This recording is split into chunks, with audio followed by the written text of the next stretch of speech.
Hey everybody, welcome back to the Get Together podcast. I am Alyssa. Hi, I'm Stacy. And today we have our first guest on the show. Her name is Jennifer Cunningham. Jennifer. Hey. Welcome, Jennifer. I wish we had an applause sound. Yay! Anyways, we talked in the last episode about having her on, and here she is. And we do not have an official topic for today. We're just gonna be friends with Jennifer. We're getting together with Jennifer. Yes. Jennifer actually also has a podcast. What is your podcast called, Jennifer? Bible ahas. Ahas. Okay, so Like aha moment? yeah, like an aha moment. So that actually kind of started from when I did Tupperware when we would train. We would ask the ladies to send us their aha moments. And so, yeah, an aha moment is when you have, like, I said, an insight or you've learned something new. And so when I was thinking about a name for the My bad. for the podcast, I was like, well, you know, going through and doing like a Bible study, and when you're looking things up, you're looking up the words. You know, I squirrel. I like to dig into.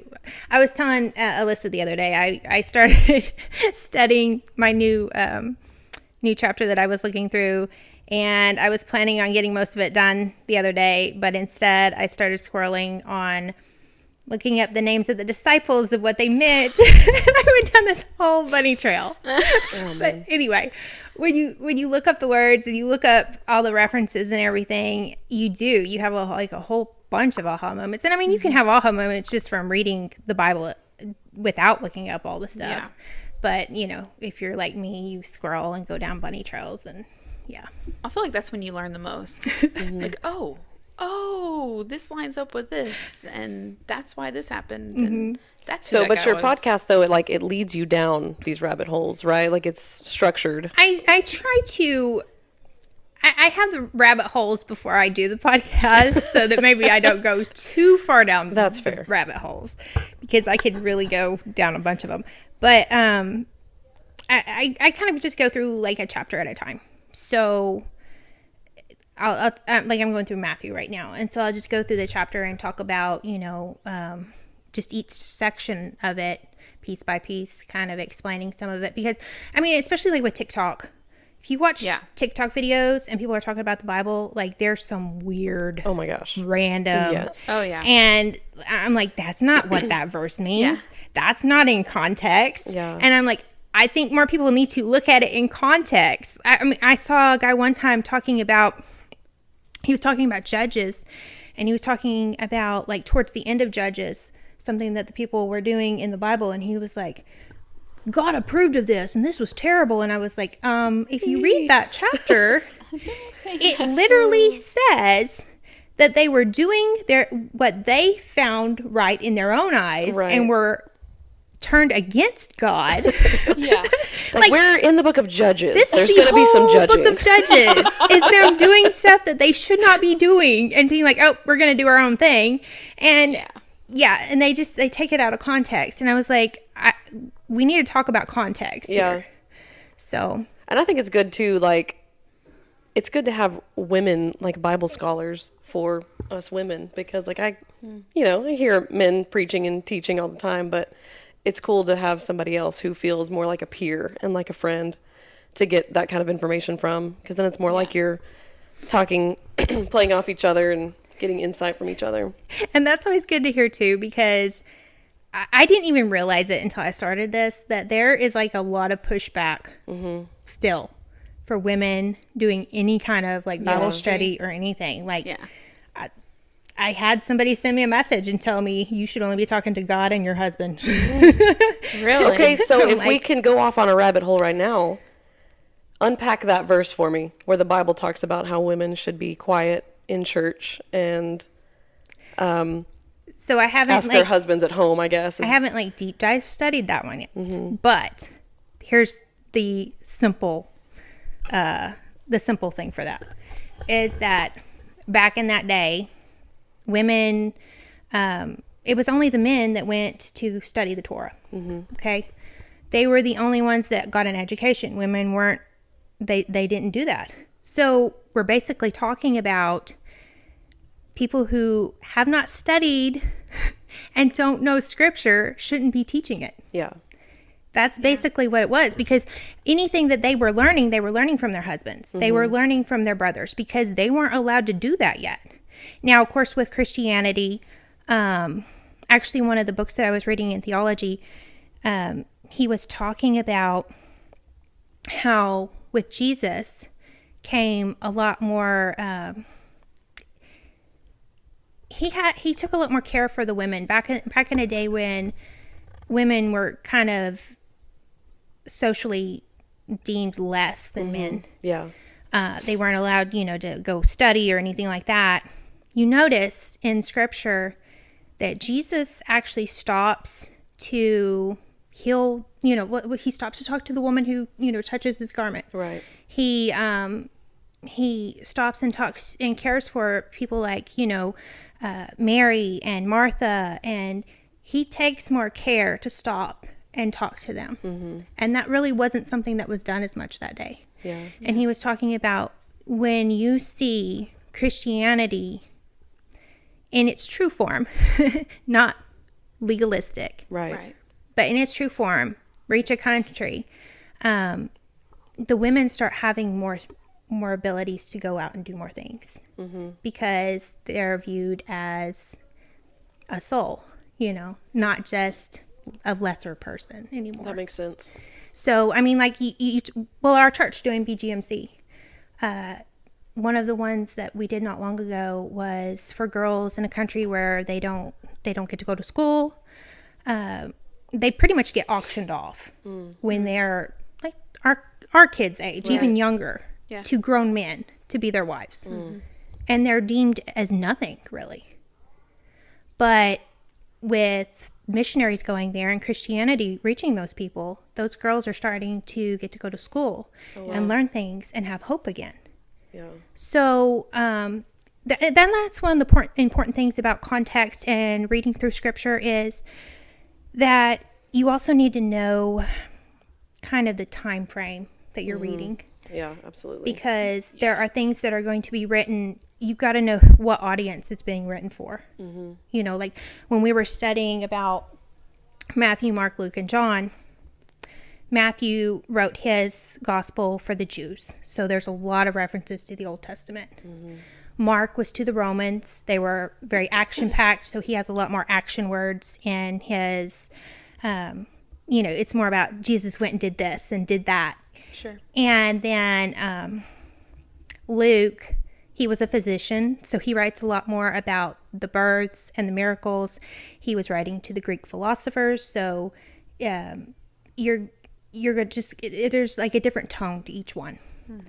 And then John was kind of written to everybody. So, and when I think about that one, I always think about, do y'all remember the show Everybody Loves Raymond? Yeah. Where Robert would always be, everybody loves Raymond. Well, I always kind of think of it as like, everybody loves John. Because he's written for everybody. So have you heard of the Bema podcast? At all? Have you heard of it? BEMA, Bema. But it's like, I don't know if they're rabbis or if they've just studied, but they break down like all of the Old Testament, basically from start to finish, and digging into like why it was written, who it was written for, basically getting that context out there. But it's really good. And I actually told Kenneth, I downloaded it on his phone this morning because he was talking about needing something to listen to on the way to work. And I was like, well, listen to this, because they do a lot of unpacking of why, like, we look at the Bible from through a Western lens. And so we're like, oh, well, what does the Bible say to me? How is the Bible a roadmap for my life? And they're saying, well, it wasn't written that way. It really is a story about God. It's about who he is and, his plan for the earth, And so it's really interesting getting that, because we westernize everything. And so we're just very much like, oh, well, how does this apply to me? So it's really cool. You should look into that one if you ever want to listen to something else. Send me the link, because just telling me, it goes and leaves my brain. So Well, that's gone. Thanks for that. those verbal instructions, they just go. Well, I feel like we jumped in headfirst into this episode, and we really don't know anything about you as a person, except that you do a podcast so far. So why don't you tell us a little bit? Well, we kind of know you, but tell everybody else a little bit about yourself. Who are you? As far as... Are you married? Do you have children? Okay. Do you like your life? I mean, you asked me what I... You like your life? I'm really bad at interview questions. Tell us about you, and my brain just what is goes your blank. social security number? I'm just kidding. Yes, I am married. I'm married to a fire captain. And that's cool. I have 2 kids. I have a boy and a girl. My boy is autistic, and I homeschool. Very cool. So you apparently have known Stacy for a while, but I've only known you for the last couple of years. Well, it's been a while now. My brain is like 5 years is 2 in here. So same. Makes sense. Okay, so I don't even remember the full story. I'm sure I've heard it, but like you, my brain gets information and then deposits it elsewhere. So remind me how y'all know each other. So we met her family. You grew up in Dublin, right? Or you didn't grow up in Dublin, but we moved to Dublin. I was like 18. Oh, are you for real? Yeah.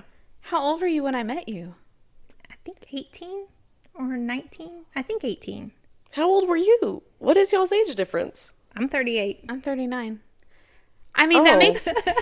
Well. Okay, so my uncle and aunt, they pastored a church in Dublin, and her family went there. And that's lived how directly behind the church. Okay, yeah. Because I knew we've had conversations about her uncle, and I was just thinking, oh, you know Stacy's uncle, not even putting together that you went to his church. Yeah. But okay. Well. And then you ended up getting married and moving. Yeah. And then we just connected again somehow. Did we get together, or did I take your pictures, or what brought us together? I don't remember. What brought us? We talked some. Yeah. We messaged, I think, on Facebook, and then we just connected somehow. That. I don't remember that. I do know when I met you. And somehow it happened. So, but even at the church, we talked some, and we knew each other, but we didn't really hang out much. I didn't really hang out at that age. Yeah. I feel like I didn't really make a lot of friends until my 30s, honestly. Hey, that's fair. That's the best age to make friends. It really is. I feel like people talk about. Sorry. No, go ahead. People talk about how hard it is to make friends in their 30s, and I'm like, that's when I started making friends. You got to think though, like the quality of friends, I feel like is generally better than when you're older. Because we talked about the last episode, like people. The statistic was like people 65 and over have better friendships because we talked about probably they have a better idea of who they are. Same with 30s. Oh, I think it's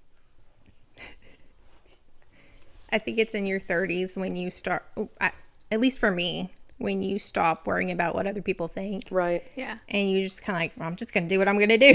Yeah. So I think it's easier to make friends then because you're not trying to like be like, oh, if I talk to them and it's going to be awkward. And of course that's introvert problems too. So that's true. I think I've gotten more introverted as I've aged, but also like the not caring came too. So it's like I don't know. So you and I met. I was at Legacy, right? Yeah, I was the nursery director at the time. That's right. And I had a lot of babies at the time. And I don't even remember. I don't know how we started talking either. No, and then this is the funny thing. Okay. You were always like, you always looked perfect. Like really. You well, thank were you. Always dressed really nicely. I always felt like a hot mess. But really, you were always dressed really nicely, and you always had your makeup done real nicely. Only on Sundays. And so people would come in, they would bring their babies, and so I knew their kids, and I knew who they were, but I didn't really talk to the moms that much because I was watching a bunch of babies. Mm-hmm. And this is the funny thing was I thought that Alyssa was kind of uppity or something. Oh, no. And so I didn't really talk to her much. And then when we finally did start talking, we were like, why didn't we start talking earlier? I think we have the same brain. that was just here recently. Yeah, that's true. Oh, goodness. It's so funny, first impressions. How you perceive someone when you first meet them. I always have an issue with age. Like, I have no idea how old someone might be. Yeah. And they end up either a lot younger than me or a lot older than me, and I had no clue. But I feel super young. So then when I talk to people and I'm like, wow, I'm actually like 15 years older than you. I had no idea. But you have a very young personality, and You you have do. a very approachable personality. You're so funky. Don't know if spunky is ever a word to describe me. But you're very approachable. And I That's feel true. like Okay. for years, I think being an introvert, and I don't always pay attention to my surroundings. Like, I always felt like I was kind of not approachable. You are very approachable. That is an excellent description. And now you're not the first person that's told me that about myself. And now I'm like, I apologize to everyone who's ever met me and thought I was a total jerk. I didn't 'cause- think I you were a didn't feel that way. jerk. Well, so people have though, like in high school, because I was super quiet in high school. I didn't talk to anybody unless I kind of already knew them. And I had so many girls that like once we became friends, they were like, "Oh, I thought you were a B word," and I was like, "Oh, great." I think a lot of people have Sorry. thought that of me. We got the RBF too. Yeah, we do. Well, when you get serious, I feel like when you're in a group of people, if you know what I mean? Like, I feel like you can be pretty serious, but I can be the same way. Yeah. Yeah. So, I don't know. I don't know. think You're I just- think you're that's more kinda bubbly.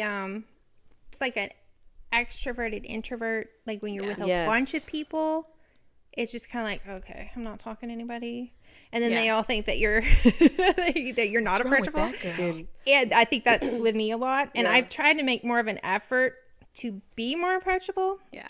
And I mean, I've done decent with it here lately, I think. Mm-hmm. But it's exhausting. Like Yeah. when I leave a social function, and I enjoy drained. I enjoy Yeah. social functions. Yeah. But when I leave, I'm like, oh, I need like a week to recover. in the same way though, like I grew up being extroverted when I was around people that, like we talked about, recharged me, like my friends, and I was like the life of the party type person. But then after the social event, you do need that time to recharge. So like for me as a teenager, that was like driving home in complete silence, like. And now though, I'm more of like the introvert side. I don't know if that's happened to you as you've aged also, I think but it's so. like I would, in a social setting, if I don't know people, I kind of close off and I'm quiet and come across as a jerk.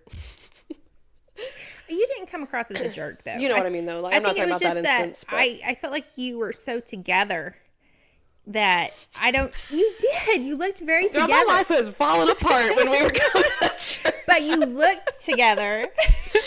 I was full of everybody. And I felt like chaos because I was back there with the babies and they were Yeah, all that's snotting true. on me, you know.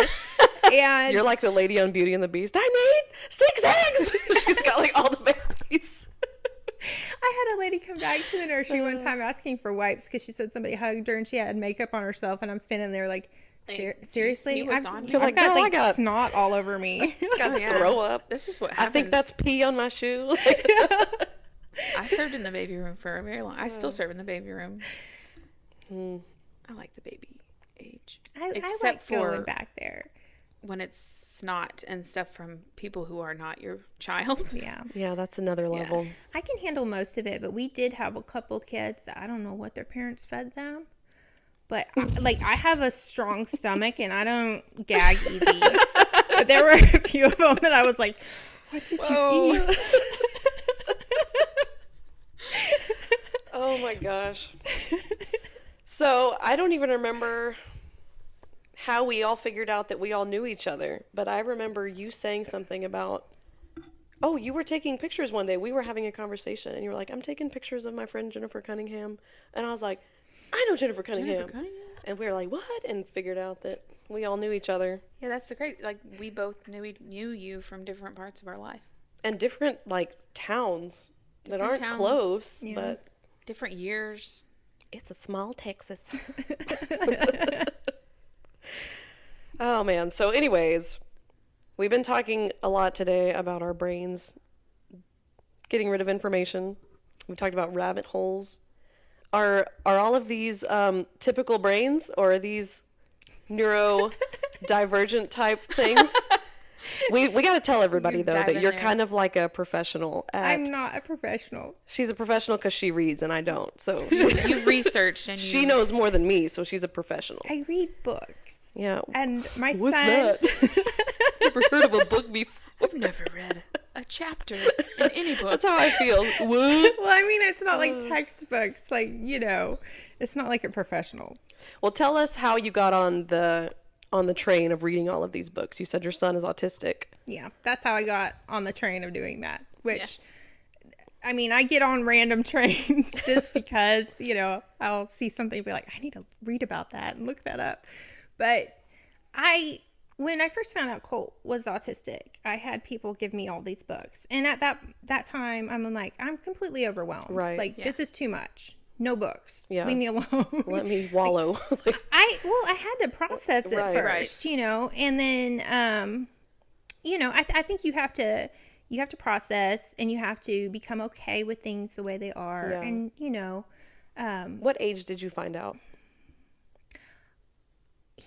I'm trying to remember what age he was diagnosed officially. 3 or 4. Okay. He was like 2 when, he wasn't talking. Yeah. And he was my first baby. And I was like, I would tell some people at church, I was like, I never thought it'd be so hard to get a child to talk. He's just not talking. And they'd be like, oh, just talk in front of him. He'll start talking. I'm like, We're not silent in front of him. What do you think we do at home? yeah, what do you think I do? I imagine sitting at home being, Brad. Yeah. I mean,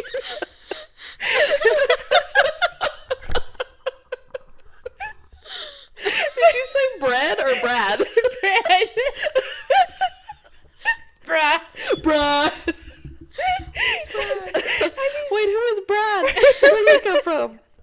Oh my gosh. Like, saying that with drool coming down your face. I mean, what do they think we do? But Right. I got such crazy, I don't know, people who have never dealt with it or been around it. I've got tears in my eyes from laughing now. But they give you the weirdest advice. Yeah. Well, I'm sure. And they're just like, just talk to him and stuff like that. And I had one that I told her, I was like, I can't get him to say anything. And she was like, well, just have him say his ABCs and reward him when he does. I was like, You're not hearing me. I was like, he's not saying the ABCs? things. I was like, if he just said A or like even made a sound like A, Right. Yeah. I would dance in the streets. Right. Yeah. I mean, I was like, you don't understand. He's non-verbal. That means no words at all. And they'd look at, oh. Yeah. Like baffled. And so, we talked to the pediatrician and she, he was still young enough. She's like, I think he's just delayed. I think he's fine. He was very laid back. He still is, And so that was part of it too. And he was behind on a lot of his milestones. But when he was about 2 years old, Aaron was at work and I was watching him play. And I didn't know what stimming was at the time. I described it as he was obsessing over his toys instead of actually playing with them, because he's sitting there and he's doing this weird thing with his hands and like it's not normal behavior. And I knew the red flags of autism because talking about squirreling off on stuff, when I was younger, I got laid off from a job and there was an ad for someone to work with autistic kids. And you didn't have to have any kind of background with anything other than just working with kids because you were just a helper. And I was going to apply for that job, but I wanted to know what is autism. And so I started kind of going down a little research bunny trail. Oh, that's kind of cool. Back How then. that ended up. And I learned a lot of the red flags, and I see him doing these things. And I called Aaron and I was like, I think he's autistic. I mean, it just came out of my mouth. Yeah. And so we started taking him to speech therapy, and they did like I'm trying to remember what it's called now, where they put all the little probes on your head. What is that called? I don't remember now. But they did one of those to like test his brain and stuff.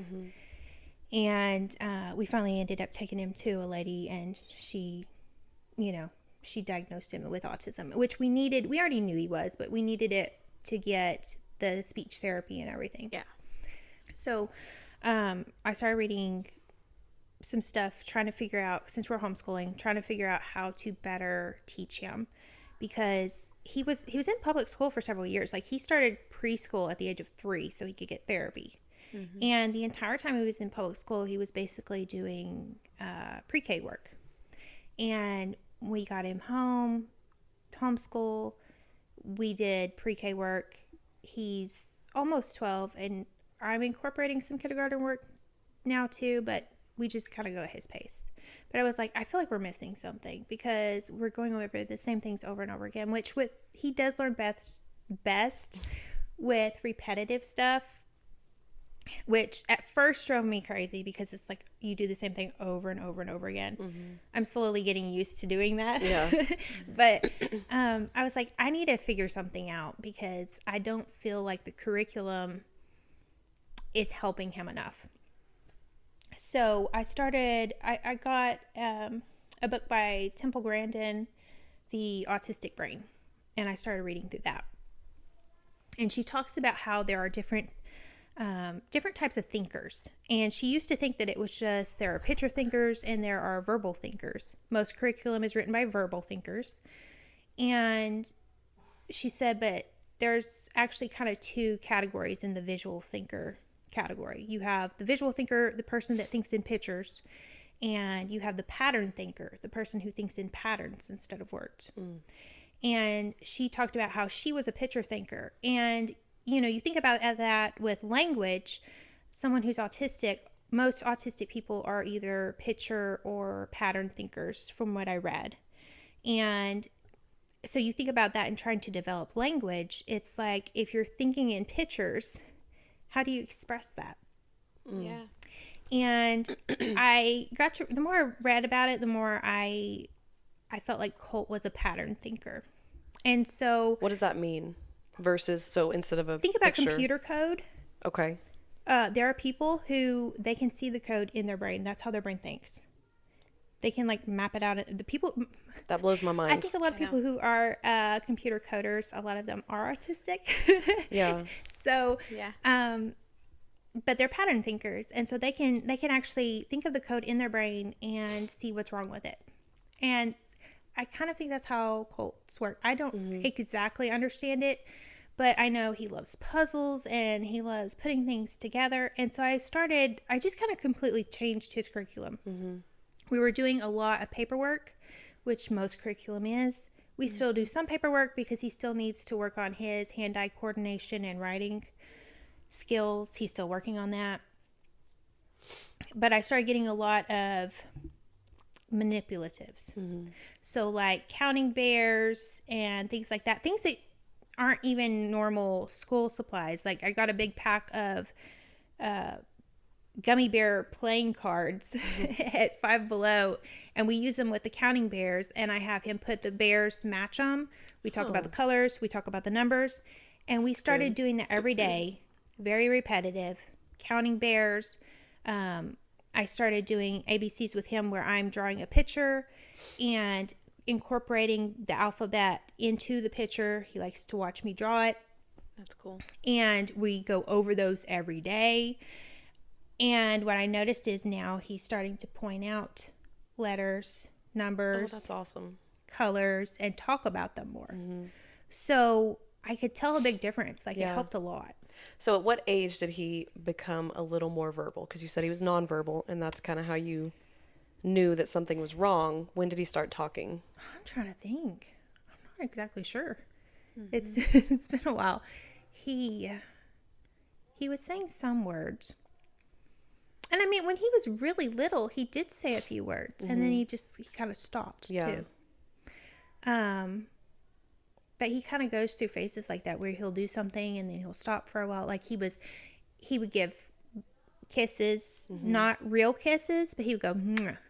It's like long distance kissing. And he did that a lot for a while, and then one day he just stopped. Yeah. And he's never actually like physically kissed. But I'm trying to think how old he was when he started saying some words. I remember seeing some of your posts on Facebook, and I feel like this was maybe 4, 5 years ago, maybe. And you were Probably. talking about him saying like a full sentence and how excited you were, and Yeah. like how much work you put into working with him and getting him to say things. And And I mean, I remember thinking how cool that was. it's here recently that he's actually been going into communication a little more. Okay. Not fully, but some. Like, you think about it, they just say a word or they say a sentence, but not really still communicating with you. But he started to communicate more. I heard him, especially when he's mad. You'll hear him, "Get out of my room!" That's one of his sentences. So, No You cracked me denying up the other day when you were like, he got in trouble because he was mad about his pizza not being done fast enough. that's been a thing here lately. Waking up in the morning, pancake! I want pancake! Pizza! I want pizza! Oh my I mean, at gosh. least he's telling us stuff. Yeah. Absolutely. When we were first trying to get him to pick food, he would just point to it. And then we would start telling him because he knew the words. Like, he could say them, but he wouldn't really communicate with you. And we were trying to get him to pick what he wanted to eat. And so we would tell him, you have to use your words. You have to ask. Well, what he got from that was you have to say ask. But he didn't use the K. And he's very animated in how he says. So we would go to a restaurant and he would sit at the table and he'd go, ass. And we'd be like, He just, Oh he my just gosh. loves his food. please don't do that when the waiter comes so they don't think Oh you're my calling them. gosh. Well, thankfully he finally quit doing that, but every time we would eat, he would do that. We'd Oh be my like, gosh. oh my goodness. So funny. Yeah. So it's an adventure every day.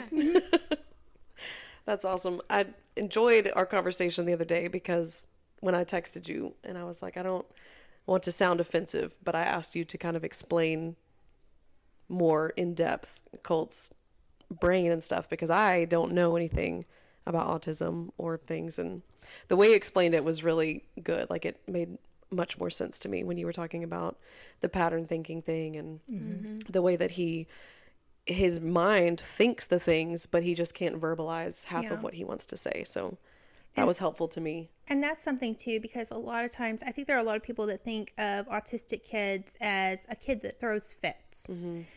And what they don't stop to realize is if you had a bunch of stuff in your brain and you can understand the words that people are saying, Right. you can hear what they're saying about you, and you want to be part of the conversation, but you Right. can't, you might throw a fit too. Yeah. Because you said those pathways in the brain are like they're used for something else.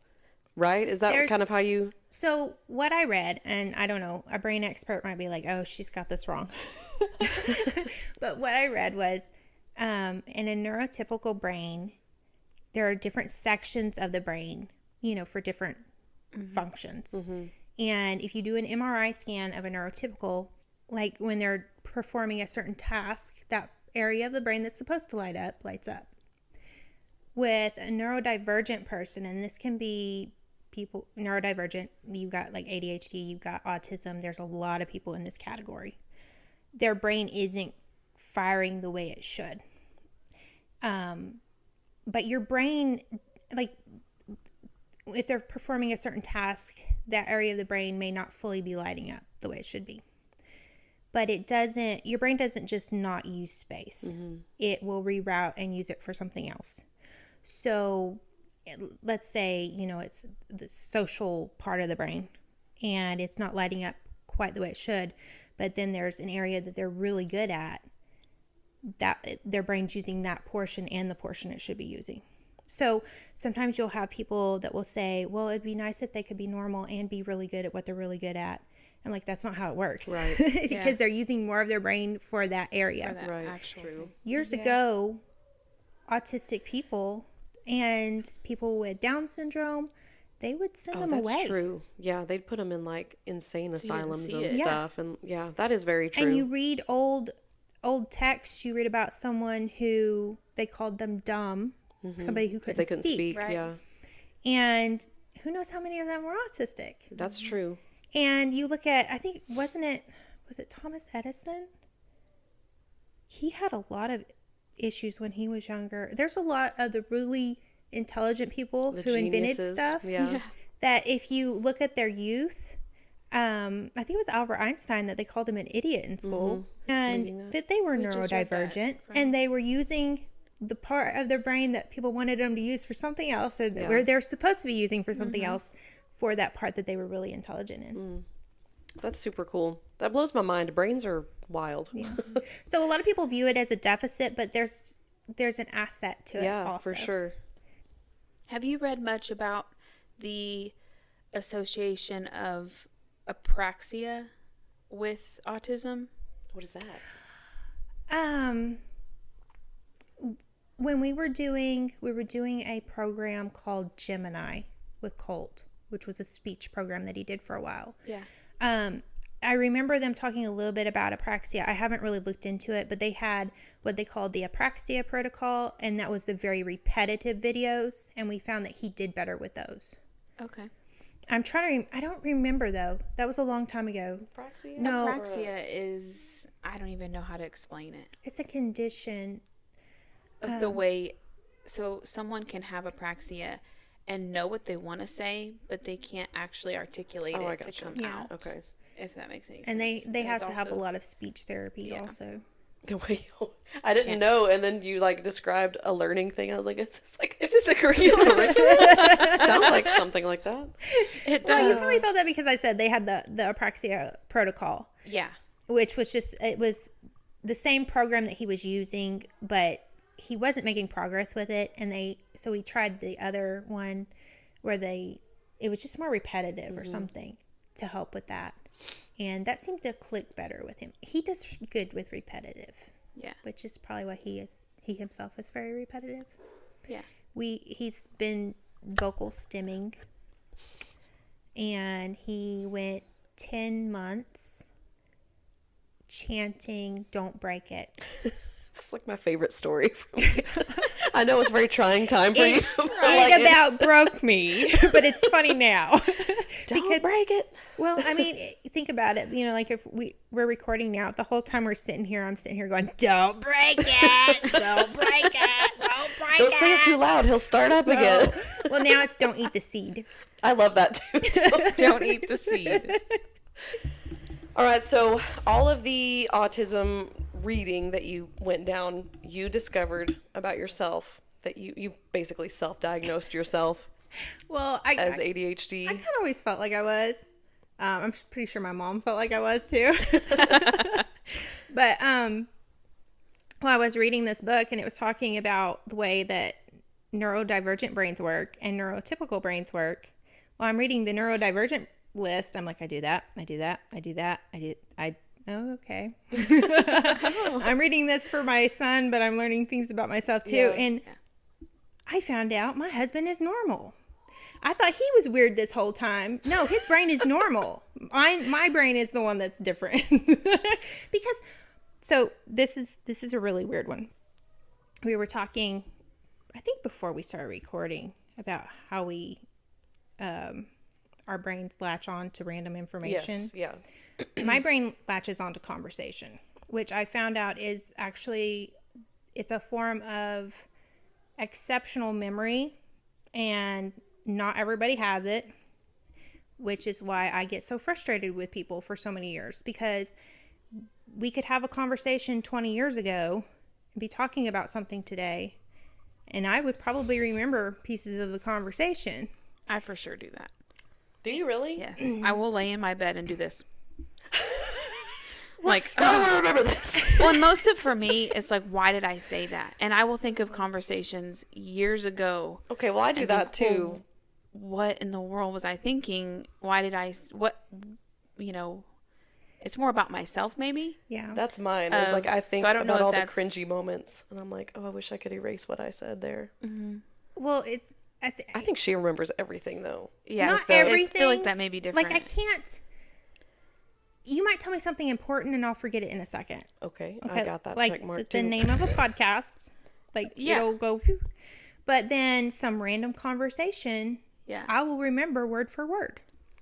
And my husband, he didn't know this about me for a long time because I grew up around somebody who used to latch on to things people said and stuff to use as ammo against people. And I always was like, I don't want to be one of those people. Right. So I tried not to ever bring up conversations. But I used to get so frustrated with people because, like, it could be last week, a group of friends having a conversation, and then one of them's telling something that happened in the conversation, and I'm like, And you're like, whoa. I'm like, wait a minute, that's not who said that, and Like, that's not what let me they go back in my said. file Yeah. cabinet. That is not true. Yeah, and they're like, how do you know that? And I would get so frustrated with them. I was like, how do they not remember this? How do they not remember that it was this person that said that, not that person? Yeah. And those were not the words they used. No, I do that for sure. I mean, maybe not to your caliber, but So I find it funny because, again, before we started this episode, we were talking about different things that we all do. And we always joke about everything being an ADHD red flag because, like, everything that we do, we have read online or seen somewhere that it's a red flag for ADHD. And I've talked to my husband about it before. And, Kenneth, he's so like, everybody this day and age has ADHD if you're going to go that route, And I'm like, yeah, I'm the same way because I'm like, everybody's got their quirks and everybody's got their things. But the more I read things, the more I'm like, I do that. And kind of like you. Mm-hmm. Now, mine's not as intense as some people that actually are like diagnosed, but there's things and little quirks about me. But then you had said that your stepdaughter told you because you were like, I feel like me and all my friends are pretty normal. And she was like, yeah, it's because you hang out with all other people that have ADHD or something. That was someone at North School. Oh, okay. But yes. So, like, do we flock to each other? Like, do we I don't just know if get I each know other's anyone brains? who would be considered neurotypical, 'cause I'm I'm pretty like, sure all of these people. my husband is. I think mine is too. Yeah, we're married to neurotypicals. Because, like, Kenneth, I can Interesting. ask him something or say something, and he's like, what are you thinking? And, like, to me, it's such a normal thought, and I'm like, why aren't you thinking that? And he's just like, no. It helps me have a lot more grace with people, though, because I realize not everybody remembers to the extent I do. And it, Yes. like I was saying, Aaron didn't even know until just here recently because we were talking about something and he said something and I'm like, wait a minute. That doesn't line up with what you told me 15 years ago when you said this. And I usually don't bring things up. And he's like, oh my gosh. But it was one of those things that I'm like, wait a minute, that's not right. And he was like, how do you even remember that? Okay, I've had very similar conversations with Kenneth. I'm like, you remember that thing you said when we first got married? And he's like, no. And I'll repeat it. He's like, I said that. Yes, you did. Like, I'm the same way. But I would be very interested to have an observation, or what is it called? Evaluation, or to take some kind of test, or, to see how, first of all, how you were talking about how your brain thinks in patterns and pictures, to see what mine would be. I would love to do that stuff too, but like, I don't want to pay for that. I'll just keep living life. I'm so cheap. I ain't Like, paying for I ain't nothing. paying you to tell me my brain's weird. I think I already know. I think there are a lot more neurodivergents though than think so, what people too. think, because I think a lot of times your people who are talented in something, it is they're using a little more of their brain for something. That's just my thoughts on it. But also talk about red flags, and it's the same with autism. Somebody can have like a few of those and not be Right. neurodivergent. Right. But It's not just because you do this. if are you for notice sure. like a bunch of them, Yeah. then it's time to, okay, maybe we need to evaluate this and think about it. I've got my cousin, I believe she is diagnosed. Like, she went to the doctor and stuff. But she's kind of like where the red flag joke came from, because every time I would tell her something, she'd be like, that's an ADHD red flag. And so then I told Stacy about it. I was like, everything's a red flag. red flag. But she, like, I really have a long list of things, but it's only like, they're not intense. Does that make sense? It's just like a little bit of a quirk, to where it's like, obviously I'm extremely normally functioning, but my brain just like, I don't know how to explain it. I explained my brain to a friend of mine. I was like, it's like there's like hundreds of Rubik's cubes in my brain, and my brain is trying to solve all of them at once all the time.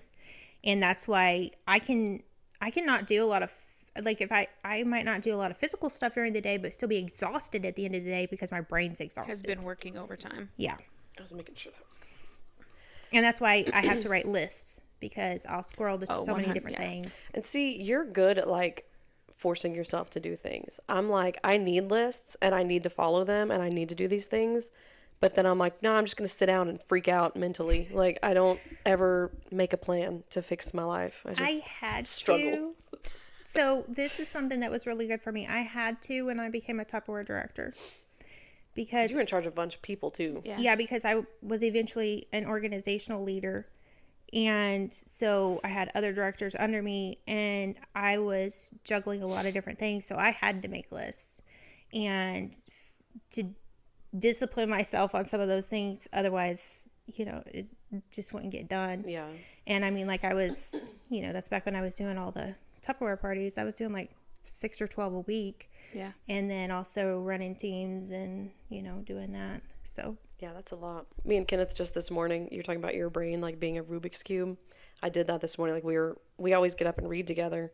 And I was reading, but in my brain I was thinking, I got to ask Kenneth about this, and I got to ask him about this, and I've got to tell him this. And I was like, don't forget, because you got to finish reading, and then you can ask him. That's why I would stop and write notes. I put my bookmark in and closed my Bible, and I'm like, I don't remember anything. I was just going to ask you. Yeah. I've started to remember things and go and immediately force myself to write it somewhere on a list or something. I feel like my entire life I've been trying to overcompensate for things that my brain did. And I thought that was a pretty normal thing. Mm-hmm. And there's so many things in my life that growing up, like, oh, I used to do this. Or even my husband and I were talking. He's like, I grew up thinking this is how everyone thought. Mm-hmm. He's like, that is so not how everyone thinks. And I don't know, I feel like I have to prepare myself for everything. So even like if we're going to leave and I know we have to go somewhere the next day, whether it's even just to Norris school or to the gym or just a tiny little task, I have to set a bag I have a spot in my hallway. I set all the bags there.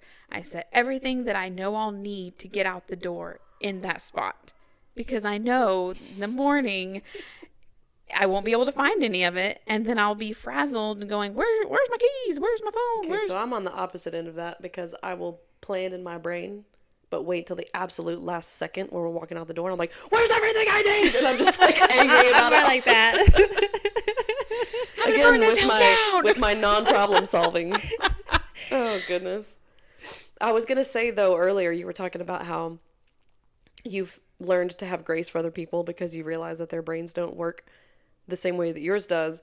But I have found that it makes me have less grace for myself because I'm like, I should be better. I should know how to do. I should be, doing this. I think that's part of it too. It's the negative thoughts, which I have been working on that this year a lot because I've lived that way even before reading that.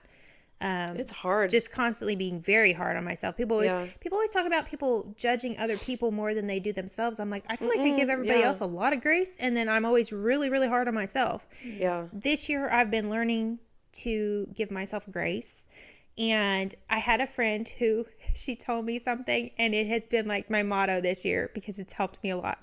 She said, "Assume the best." I like and so every time I start going down this negative thought pattern, I'm like, assume the best. I need to do that. It's helped a lot. Because I'm really great at like telling everybody else they're doing a fantastic job. And then I'm like, you idiot. It's like, I don't know. I've had people my whole life that are like, you just seem so confident. And I'm like, well, that's great because inside I'm like, you dummy.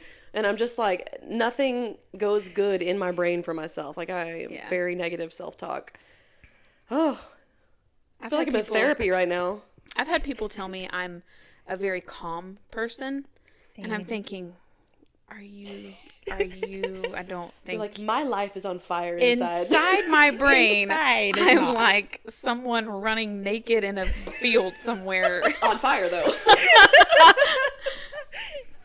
I was going to say, I'm sitting here and I see the fruits of the Spirit on the window. Love, joy, peace, patience, kindness, goodness, faithfulness, gentleness, self-control. And we recently went to my brother's church, and the pastor was talking about the fruits of the Spirit. And he was talking about how to have them in every season and every aspect of our life. Not just pick it up when we're feeling, spiritually and mentally sound, but to have those in every part of our life. And I think that's having those towards ourselves, you know, kindness, goodness, you know, gentleness. Be gentle with yourself, you know. You know what's refreshing about that too is like growing up and learning about those, you kind of always feel like you have to have those things to be a Christian. Right. But my brother did a sermon a couple of years ago when we were in Godly, and he was like, the good thing about it is you can't produce those things on your own without Christ. And he was like, so it takes the pressure off of you when you realize that you are completely dependent on Christ to have these things. Yes. And I was like, I've never heard it described that way, but it's true. Like we can't possess these things genuinely and truly without Christ, and because that's the source of them all. And that's, I mean, that's, you think about the verse, it says it produces, right? Not it's boom, it's there. Yeah. Where's your seed planted? Well, planted in the word. You know, if you are feeding on the word, that is going to grow, and it's going to grow that fruit, those fruit. You're gonna grow those fruit. Is that the name of this one? Wow. Those fruit. Oh, that's good. But I think too, you think about that, talking about how it produces. Sometimes you'll see people picking apart people who just got saved. Oh yeah, sure. Like y'all probably saw when Kat Von D got saved, and everybody was like picking her apart. Yeah. And I was like, she just got saved. Yeah. It's not just like boom, you're there. It's a sanctification process. Right. Yeah, she's like a new plant. Yeah. You know? Man, I have always said that like Christians are the reason people hate Christians, because they just get so like, There's some of them that you're not doing Christianity right. I'm like, oh, I'm sorry. Are you Jesus? That was Like, I don't know. That was like that was my main scare of starting my podcast, was not the people not the unsaved people, that but would make fun other of me, Christians. but like the Christians. Yeah. Like there's a Facebook group that I'm in because they have funny memes. I love the memes. I send them to you all the time. Yeah. But good grief, in the comments, like, you know, it's every denomination in there, and they are like having theological debates over memes, and I'm like, Yeah, you're like, hey, y'all, Jesus probably laughed too. It's okay. Yeah. I'm sure he laughed with the disciples a couple of times. It'll be all right. I think people can take themselves and everything very seriously. Yeah. I can't imagine God creating us to just be serious and ho-hum all the time. Otherwise, I don't know. I don't know what I was going to say. I was going to say he has to have a sense of humor because he made people like us. But then if he was supposed to be serious, he wouldn't have a sense of humor. well, so. I mean, I don't know about y'all, but there are parts of the Bible that crack me up. Like, Oh, yeah. There's a part in Exodus where God tells Moses that if I were to travel with you, I would destroy you. Yeah. And I started cracking up. I was like, I'm going to save this verse and I'm going to send it to somebody next to me. Me and Kenneth were dying laughing the other day because he was reading the story about which prophet was it that was bald and the teenagers were making fun of him. My brain just went blank. Anyways, God sent bears out of the woods to eat these teenagers that were making fun of him because he was bald. I was like, dang, God. Like, not even like a little bit of, y'all stop that. Like, just eat them. It's like, I love it. Take care of this. But it made me laugh. I was like, this stuff is so random. Yeah, that's us as parents. Yeah. When people make fun of our kids. That is true. Come on, bears. Bring on the bears. Where's the bears? Hey, look, there's one right here on this mug. Look at that. These are cute. Oh, you have a moose. I have a moose. Well, I feel like today was really productive. I feel like that was a good conversation. Yeah. Thank you for joining us. Thank you for joining us. Hopefully the house is still in pieces. There's a lot of yelling going on. Very intense out there. I bet Colt's still just watching his show, though. Probably wrapped up in his blanket, watching What is it? this whole This old house, yeah. I love that. He was watching that when I came over to take y'all's pictures. He loves this old house. That's And so if funny. you switch the channel, he'll go, Wood. I want to watch Wood. Watch Wood. Oh my gosh. Well, I guess that's all we have for today. Thank you again. I know we just said that, but thank you again. We're going to have you come back on. Yeah, this was fun. We'll talk all things. Brains, Jesus, Yeah. Yeah. Bible. This is more fun than sitting and doing mine because it's just me by myself. So like You're not your favorite person? Well, I mean, I do crack myself up sometimes. That's what I'm talking about. I always tell Kenneth, like, I'm the funniest person I know. I don't know what your problem is. I don't know why you're not laughing. But anyways, that's all we have for today. And I guess we will see you at the next get together.